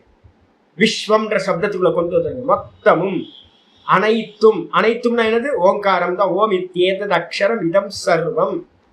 மந்திர மாண்டூக்கியம் தெளிவா சொல்லுது, எல்லாம் ஓங்காரம் மட்டும்தான். அப்ப மொத்த பிரபஞ்சத்தையும் எல்லா நாமங்களையும் என்ன பண்ணணும்? கடைசியில ஓங்காரத்துல கொண்டு வந்து லயம் பண்ணி ஓம்னு ஏகாட்சரத்தை சொல்லி சுவாமியை நினைச்சுக்கிட்டே உயிரை விடணும். அப்ப இது மாதிரி பண்றது மாத்திரத்துல நாம ஸ்மிருதி மாத்திரேன, ஸ்வநாம ஸ்மிருதி மாத்திரேன பாவயன் சிவ, பாவனம் பண்றாராம். கீதால வந்து பாத்தீங்கன்னா ஒண்ணு சொல்லுது, பவித்ரானாமிக ஓங்காரஹா.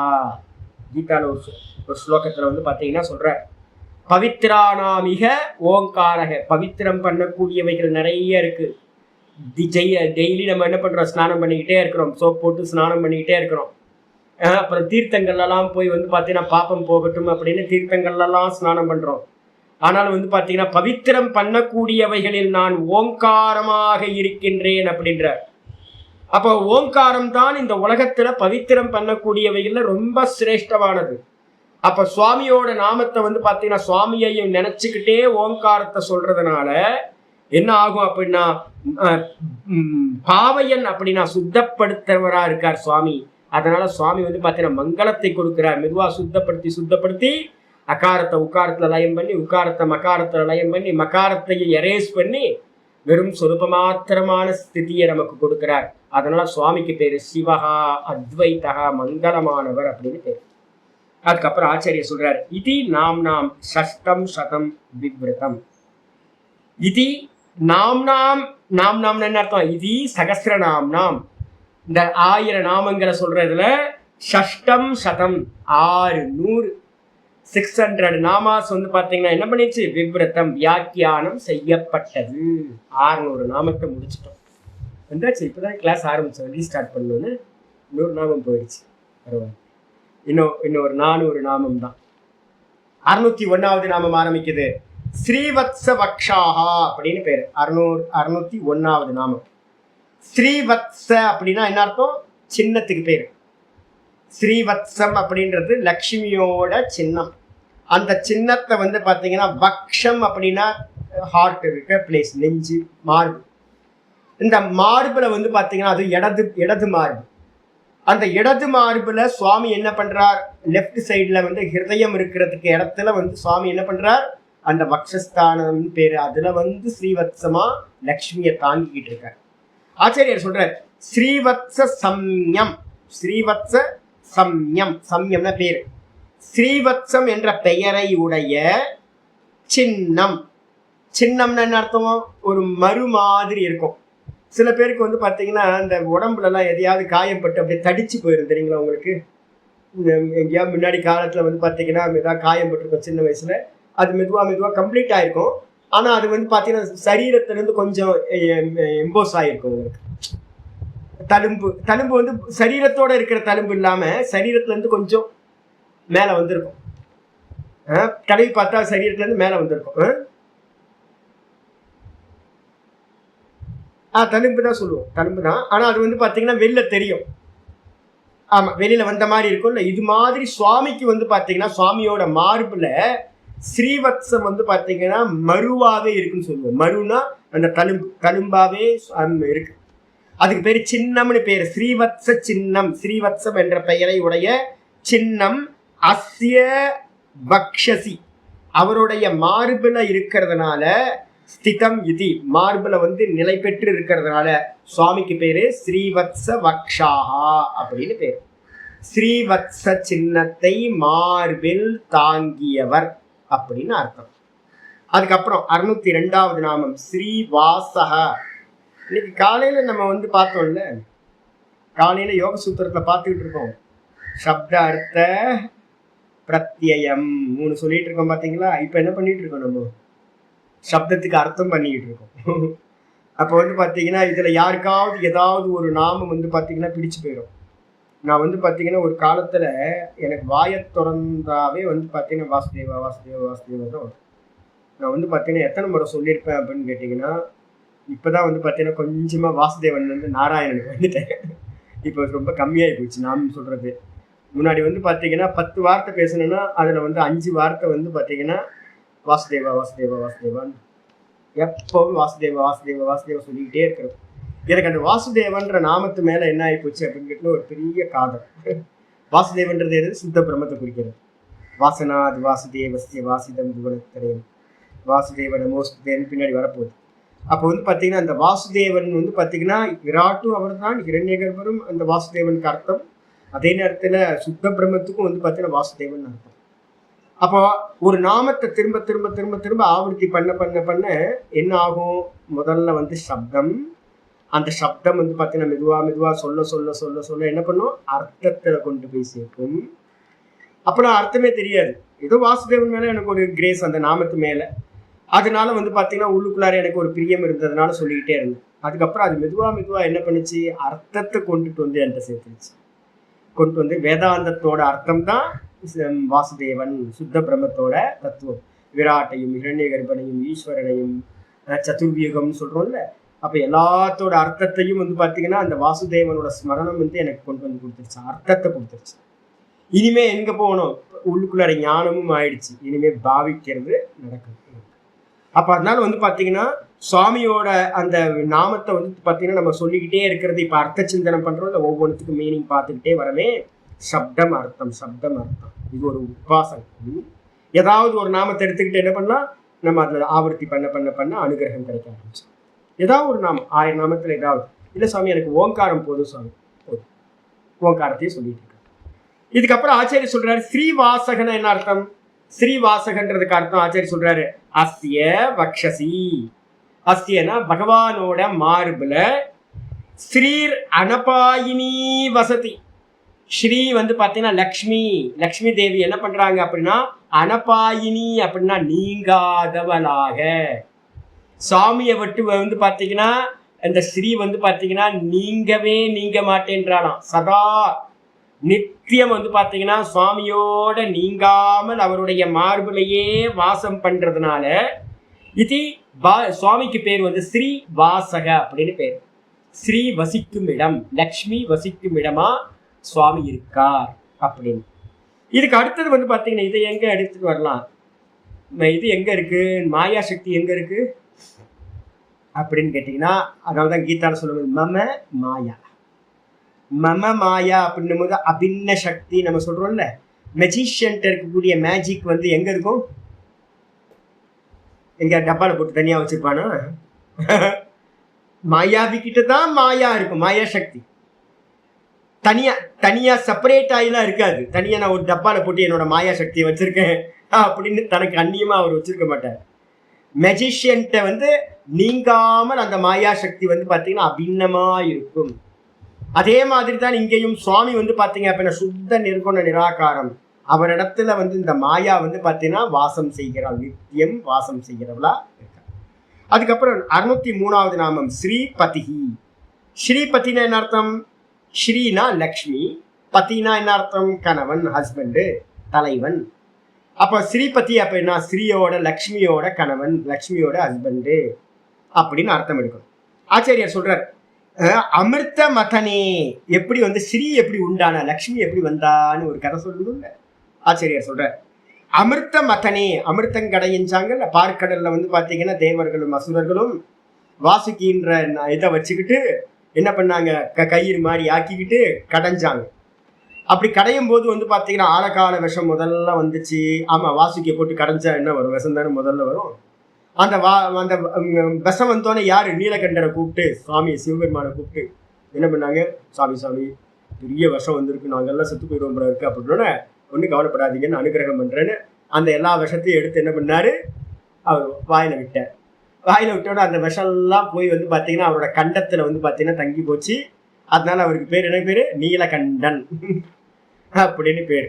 நீலகண்டன், நீல கலர்ல அவரோட கழுத்து இருக்கும். அடிச்சா அதுக்காக தான் நம்ம என்ன பண்றோம், பிரதோஷ காலம் எதுக்குதான் தெரியுங்களா பண்ணிட்டு இருக்கோம். இவங்க எல்லாம் என்ன பண்ணிட்டாங்க, அதுக்கப்புறம் வந்து விஷம் வந்ததுக்கு அப்புறம் திரும்ப மந்தனம் பண்ண பண்ண பண்ண அந்த பார்க்கடல்ல இருந்து வந்து பாத்தீங்கன்னா அநேக வஸ்துக்கள் வந்து பாத்தீங்கன்னா வந்துச்சு. தேவலோகத்துல இருக்கு எல்லாம். இப்பெல்லாம் இங்க இல்லை. என்னெல்லாம் அப்படின்னா ஐராவதம்ன்ற யானையில இருந்து ஆரம்பிச்சு பாரிஜாத்தம்ன்ற இதுல இருந்து எல்லாமே வந்துச்சு. அப்போ வந்து வந்த போது ஒவ்வொருத்தரா எடுத்துக்கிட்டாங்க. எடுத்துக்கிட்டு லக்ஷ்மியும் வந்து பாத்தீங்கன்னா அந்த பார்க்கடல்ல இருந்து தோன்றினவள். லக்ஷ்மி எங்க இருந்து உண்டானா, பார்க்கடல்ல அமிர்த மந்தனம் பண்ணும் போது உண்டானவள். அப்ப வந்து பாத்தீங்க அப்படின்னா என்ன பண்ணிட்டாங்க அப்படின்னா தேவர்கள்லாம் அதெல்லாம் எடுத்துட்டு என்ஜாய் பண்ண ஆரம்பிச்சிட்டாங்க. சுவாமியை மறந்துட்டாங்க. அதுக்கப்புறம் வந்து பாத்தீங்கன்னா கொஞ்ச நாள் நல்லா போகம் பண்ணிட்டு இருக்கும்போது அப்புறம் திடீர்னு ஒரு நாள் ஞாபகம் வந்துச்சு, ஐயோ நமக்கு தேங்க்ஸ் பண்ணவே இல்லையா சுவாமிக்கு, நம்ம விஷத்தை வந்து பாத்தீங்கன்னா நம்மளை தடுத்து காப்பாத்துறவர் சுவாமியாச்சே அப்படின்னு அவங்க என்ன பண்றாங்க, எல்லாரும் வந்து பாத்தீங்கன்னா என்ன பண்றாங்க, மொத்த தேவர்களும் சேர்ந்து கைலாயத்துக்கு போய் வந்து பாத்தீங்கன்னா அவருக்கு தேங்க்ஸ் பண்றாங்க. எப்ப அப்படின்னா பிரதோஷ காலம். பிரதோஷ காலத்துக்கு ரெண்டு அர்த்தம் இருக்கு. சம்ஸ்கிருதத்துல வந்து பாத்தீங்கன்னா பிரதோஷம்ன்றதுக்கு அர்த்தம் ராத்திரின்னு அர்த்தம் இருக்கு.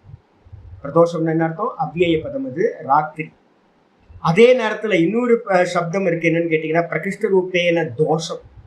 அந்த காலம் வந்து பாத்தீங்கன்னா 4:30 to 6 வரைக்கும் வந்து பாத்தீங்க அப்படின்னா தேவர்கள் எல்லாம் எங்க போயிட்டாங்க, கைலாயத்துக்கு சுவாமி பக்கத்துல போயிட்டாங்க. அப்ப மீதி இருக்கிறதெல்லாம் எல்லா இடத்துலயும் யாரு இருப்பா, பாப்பிகள் தான். அப்ப தேவர்கள் எல்லாம் வந்து பாத்தீங்கன்னா நல்லவங்க எல்லாம் கைலாயத்துக்கு வந்ததுனால கெட்ட விஷயங்கள், உலகம் ஃபுல்லா கெட்ட விஷயங்கள் தலைவிரிச்சு ஆடும். அதனால்தான் பிரதோஷ காலத்துல என்ன பண்ணணும் அப்படின்னு கேட்டீங்கன்னா, எங்கேயாவது ஒரு சிவன் கோயிலுக்கு எங்கேயாவது இருந்துட்டு ஜபதபங்கள் பண்ணிக்கிட்டு சிவன் பூஜை பண்ணிக்கிட்டு இருந்தோம் அப்படின்னா தப்பிச்சோம். லோகத்துல போனோம் அப்படின்னா பாப்பத்தால ஆக்கிரமிக்கப்பட்டுருவோம் அப்படின்னு வந்து பாத்தீங்கன்னா, அதனால்தான் பிரதோஷ பூஜை பண்றது, இதெல்லாம் அந்த காலத்துல தானம் தர்மம் பண்றது, இதெல்லாம் தபஸ் பண்றது, ஜபம் பண்றது, இதெல்லாம் அதுக்காக வச்சிருக்கு. ஆயிடுச்சா? அப்ப வந்து பாத்தீங்கன்னா இதை இங்க சொல்றேன், அமிர்த மதனி.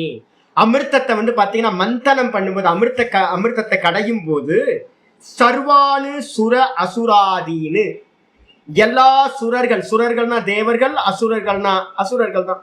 அப்ப சுர அசுரானு, நல்ல தேவர்களும் அசுரர்களும் வந்து பாத்தீங்கன்னா விகாய என்ன ஆச்சு அப்படின்னு கேட்டீங்கன்னா, எல்லாம் வந்து அமிர்தத்தை, கடைசியில அமிர்தம் வந்துச்சு, நிறைய ஒவ்வொன்றா வந்துச்சு. அந்த அமிர்தம் வந்தது மாத்திரத்துல வந்து பாத்தீங்கன்னா அந்த அமிர்தத்தை எல்லாத்துக்கும் சர்வ் பண்ணாங்க. ஒரு ரோலை வந்து பாத்தீங்கன்னா தேவர்களை ஒரு ரோலை உட்கார வச்சுட்டாங்க. அதுக்கப்புறம் இன்னொரு ரோலை வந்து பாத்தீங்கன்னா அசுரர்களை எல்லாத்தையும் வச்சிருக்காங்க. இதுல வந்து பாத்தீங்கன்னா இதை வந்து பண்ணிக்கிட்டே வராங்க. இதுல வந்து பாத்தீங்கன்னா சர்வ் பண்ணிக்கிட்டு இருக்கும்போது சுரர்களையும் அசுரர்களையும் லக்ஷ்மி அம்மா தான் வந்து பாத்தீங்கன்னா சர்வ் பண்றாங்க. எல்லாத்தையும் விட்டுட்டு ஸ்ரீஹி ஏனம் பதித்துவேன வரயாம் ஆச இதி ஸ்ரீபதி. லக்ஷ்மி தேவி என்ன பண்ணாங்க, அந்த அமிர்த மந்திரத்திலிருந்து உண்டானாங்க. அவங்க என்ன பண்ணாங்க, தேவர்கள்லாம் அழகழகா இருக்காங்க, எல்லா தேவர்களையும் விட்டாங்க, அசுரர்களையும் தியாகம் பண்ணிட்டு சதா வந்து பாத்தீங்கன்னா பகவானையே வந்து பாத்தீங்கன்னா இவர் தான் எனக்கு பதி, எனக்கு ஹஸ்பண்ட் அப்படின்னு வர்ணம் பண்ணினாங்க. அதனால வந்து பாத்தீங்கன்னா சுவாமியவே கல்யாணம் பண்ணிக்கிட்டாங்க. அதனால வந்து ஸ்ரீக்கு வந்து பாத்தீங்கன்னா பத்தியா விஷ்ணு ஆனார். அதுதான் இங்க சொல்லுது. ஸ்ரீஹி முதல் இது வந்து ஸ்ரீபத்தின்னு ஒரு மீனிங் முடிச்சாச்சு. இந்த இதுல படிச்சீங்க அப்படின்னா, நம்ம தத்துவம் படிக்கும் போது என்ன பண்றோம், விராட் ஹிரண்யகர்பர் ஈஸ்வரன், பிரம்மா விஷ்ணு மகேஸ்வரன் சொல்றோமா. பிரம்மாவுக்கு வந்து பாத்தீங்கன்னா சரஸ்வதி ஒய்ஃபு, அதுக்கப்புறம் வந்து பாத்தீங்கன்னா லக்ஷ்மி வந்து பாத்தீங்கன்னா விஷ்ணுக்கு ஒய்ஃபு, அதுக்கப்புறம் வந்து பாத்தீங்கன்னா துர்கா வந்து பாத்தீங்க அப்படின்னா மகா காளி, மகா துர்கா அப்படின்றது சிவபெருமானுக்கு, அம்பாளுக்குன்னு சொல்றோம், பராசக்தின்னு சொல்றோம். இந்த 3 வேற வேற பொம்பளைங்களா, இல்ல இந்த 3 பேரும் வேற வேற ஆம்பளைங்களா அப்படின்னா அதெல்லாம் ஒண்ணும் இல்லைங்க. ஈஸ்வரன் தான் என்ன ஆகிறார், பெட்ரூம்ல இருக்கும்போது ஈஸ்வரன், ஹாலுக்கு வந்தார் அப்படின்னா ஹிரண்ய கர்ப்பர் விஷ்ணு, அவர் தான் ரோட்டுக்கு வந்தார் அப்படின்னா விராட். இவ்வளவு சிம்பிள், வேற எதுவும், ஒரே ஆள் தான் 3 ரோல் பிளே பண்ற. அப்போ ஒரே மாயா சக்தி தான் வந்து பாத்தீங்க அப்படின்னா துர்கையாவும் இருக்கு, அதே மாயா சக்தி தான் வந்து பாத்தீங்கன்னா லக்ஷ்மியாவும் இருக்கு, அதே மாயா சக்தி தான் சரஸ்வதியாவும் இருக்கு. துர்கா சப்தசதி படிக்கும் போது மகாமாயா, மகா துர்கா, மகாலட்சுமி, மகா சரஸ்வதி அப்படின்னு நம்ம சொல்லுவோம். அப்ப வந்து பாத்தீங்க அப்படின்னா 3மே வந்து பாத்தீங்கன்னா ஒரே மாயையோட 3 வடிவங்கள். அப்ப வந்து பாத்தீங்கன்னா அந்த அதனால வந்து பாத்தீங்கன்னா ஒன்ன வந்து ஸ்ரீபத்தின்னு சொல்லி லக்ஷ்மியை முடிச்சிட்டார். அதுக்கப்புறம் ஆச்சாரியர் சொல்றாரு, ஸ்ரீஹி அப்படின்றது வந்து லக்ஷ்மியை மட்டும் குறிக்காது, ஸ்ரீன்றது சக்தியை குறிக்கிறது. அதான் சொல்லுது பராசக்தி. ஸ்ரீன்றது என்னது அர்த்தம், ஸ்ரீஹினா பராசக்தியை குறிக்கிறது. தஸ்யாகா பதிரிதிவா, அந்த ஸ்ரீன்னு சொல்லக்கூடிய பராசக்திக்கு கணவனா இருக்கிறதுனாலையும், பராசக்திக்கு கணவன் யாரு, சிவபெருமான், ஈஸ்வரன். அப்ப சிவபெருமான் ரூபத்துல யாரு இருக்கா, சிவபெருமான் ரூபத்திலையும் பகவான் தான் இருக்கார்.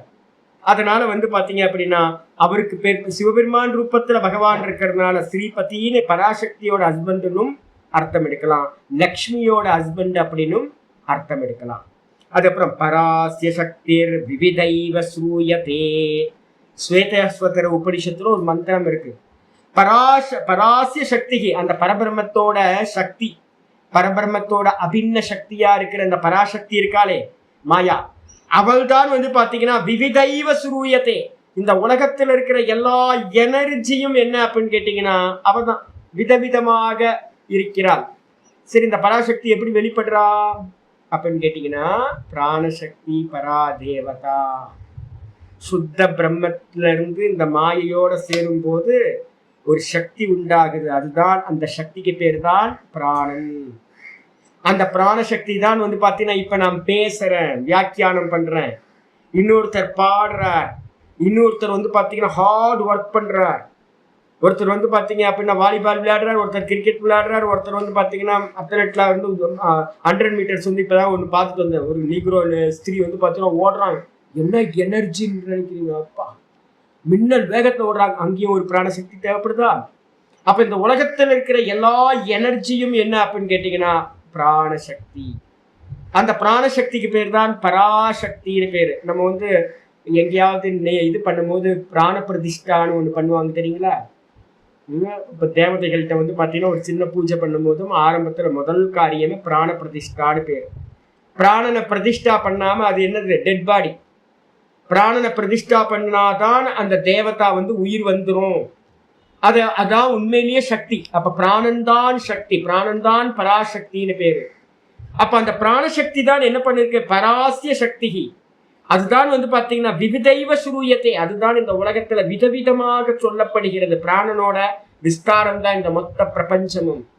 உபனிஷத்து பிருகதாரண்யம் சொல்லுது. மொத்தம் என்னதா அப்படின்னா பிராணனோட விஸ்தாரம். இதெல்லாம் எல்லா எனர்ஜியும் பிராணனோட எனர்ஜி. பிராணன் யாரு? அம்பாள்.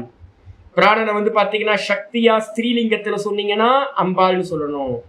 அதே வந்து புல்லிங்கத்துல வந்து மேலா சொன்னீங்க அப்படின்னா ஹிரண்ய கர்ப்பர் அப்படின்னு சொல்லணும். ஆயிடுச்சா? அதுக்கப்புறம் ஆச்சாரியார் 404வது நாமம் வர ஸ்ரீமதாம் வரஹா. ஸ்ரீமதாம் வரகன் என்ன சுவாமி அர்த்தம் அப்படின்னா ஸ்ரீ மதாம் அப்படின்னா ஸ்ரீயை உடையவர்கள் அப்படின்னு அர்த்தம். ஸ்ரீயை உடையவர்கள், லக்ஷ்மியை உடையவங்க எத்தனை பேர் இருக்காங்க இந்த உலகத்துல? வெல்த்தை வச்சிருக்கிறவங்க அனந்த கோடி பேர் வந்து நல்ல வெல்த்தை வச்சிருக்கிறவங்க இருக்காங்க. ஆச்சாரிய சொல்ற அவங்களை எல்லாத்திலையும் வரகன்றதுக்கு அர்த்தம் சிறந்தவர், த பெஸ்ட் பர்சன். அப்ப வெல்த்தை உடையவர்கள், செல்வத்தை உடையவர்கள் யாரெல்லாம் இருக்காங்களோ அவங்க மத்தியில வந்து பாத்தீங்கன்னா சிறந்தவர் அப்படின்னு அர்த்தம். பாஷ்யத்துல சொல்ற ஸ்ரீன்றதுக்கு வெல்த்னா என்ன சுவாமி அர்த்தம் அப்படின்னா அஷ்டலக்ஷ்மின்னு எடுப்போம்ல. அஷ்டலக்ஷ்மி வீரம், அதே நேரத்துல எல்லாத்தையும் கொண்டு வந்துரும். செல்வம்னா வெறும் தனம் மட்டும் இல்ல. இதுல வந்து பாத்தீங்கன்னா ஸ்ரீ சுக்தத்துல வந்து அற்புதமான வச்சனம் இருக்கு. என்னெல்லாம் ஸ்ரீ அப்படின்னு வந்து பாத்தீங்கன்னா அங்க வகைப்படுத்துது ஸ்ரீ சுக்தத்துல. அப்ப வந்து பாத்தீங்கன்னா ஸ்ரீன்றது நம்ம வந்து பாத்தீங்கன்னா அஷ்டலக்ஷ்மின்னு எடுக்கணும், எல்லாத்தையும் எடுக்கணும். ஆச்சாரிய இங்க சொல்றார், எதை எடுக்கிறார்? ரிக் யஜு சாம லக்ஷணா ஸ்ரீ. ரிக் வேதம், யஜுர்வேதம், சாமவேதம் அப்படின்னு 3 வேதங்கள், 4 வேதத்தை எடுத்துங்க. வேதங்கள் 4 இல்ல, இந்த வேதமே வந்து பாத்தீங்கன்னா ஒரு வெல்த்து. என்னது? ஞானம்ன்றது வந்து பாத்தீங்கன்னா ஒரு வெல்த், ஒரு செல்வம். ஞானம்ன்றது ஒரு செல்வம். அதுல வந்து பாத்தீங்கன்னா இந்த லட்சணத்தை உடைய ஸ்ரீர் ஏஷாம் தேஷாம் சர்வேஷாம் ஸ்ரீமதாம். இந்த வெல்த் வந்து பாத்தீங்கன்னா எவர்களிடத்துல இருக்கோ, இந்த வித்யாலட்சுமின்னு பேரு. இதுக்கு என்ன பேரு? வித்யாலட்சுமி, வீரலட்சுமி, வித்யாலட்சுமி அப்படின்னு ஒவ்வொன்றுக்கும் பேர் வச்சிருக்கோம், அஷ்டலட்சுமிக்கும். அப்ப வந்து பாத்தீங்க அப்படின்னா இந்த தேஷாம் சர்வேஷாம், அப்ப இந்த உலகத்துல வீரலட்சுமி நிறைய பேர்ட்ட இருக்கு, நிறைய பேர்ட்ட வித்யாலட்சுமி இருக்கு. இது மாதிரி ஒவ்வொருத்தையும் அஷ்டலட்சுமிகள் எல்லாத்துட்டையும் இருக்கு. இதுல எல்லாத்துக்கும் பேர் என்ன பேர்? அவங்களுக்கு எல்லாம் பேரு ஸ்ரீமான் அப்படின்னு பேர். அவங்களுக்கு எல்லாத்துக்கும் பேர் ஸ்ரீயை உடையவர்கள், அஷ்டலட்சுமியை உடையவர்கள், ஸ்ரீமதாம் அப்படின்னு பேர், ஸ்ரீமான். நம்ம பேர்லாம் வந்து பாத்தீங்கன்னா இன்விடேஷன்லாம் நான் இன்விடேஷன் கொடுக்கும் போதெல்லாம் வந்து பாத்தீங்கன்னா எல்லாத்துக்கும் போடும்போது ஸ்ரீமான் ஸ்ரீமான் ஸ்ரீமான். சின்ன வயசுல வந்து பாத்தீங்க அப்படின்னா நான் தான் கையெழுத்து ஹேண்ட் ரைட்டிங் நல்லா இருக்குன்னு அக்காங்களுக்கெல்லாம் வந்து இன்விடேஷன் கொடுக்கும்போது ஐயோ ரொம்ப பெரிய வேலை, அட்ரஸ் எழுதி கலைச்சி போயிடுவோம். என்னன்னா எல்லாத்துக்கு முன்னாடி என்ன பண்ணுவோம்? ஸ்ரீமான் முன்னாடி எழுதுவாங்க. இப்பெல்லாம் யாரும் போடுறது இல்லைன்னு நினைக்கிறேன். அதுக்கப்புறம் ஸ்திரீகளுக்கு போட்டீங்கன்னா ஸ்ரீமதி, ஸ்ரீமதி, ஸ்ரீமான். ஸ்ரீமான் என்ன அர்த்தம்? எல்லாத்துட்டையும் ஏதோ ஒரு லக்ஷ்மி இருக்குமா? எல்லாத்துட்டையும் 8 லக்ஷ்மியில ஏதாவது ஒரு லக்ஷ்மி எல்லாத்துட்டையும் இருக்கும். அப்ப வந்து பாத்தீங்க அப்படின்னா ஸ்ரீயை உடையவர்கள் இடத்துல வந்து பாத்தீங்கன்னா அவங்களுக்கு பேர் ஸ்ரீமான் பேரு. அவர்கள் மத்தியில் யாரு ஸ்ரீமான்?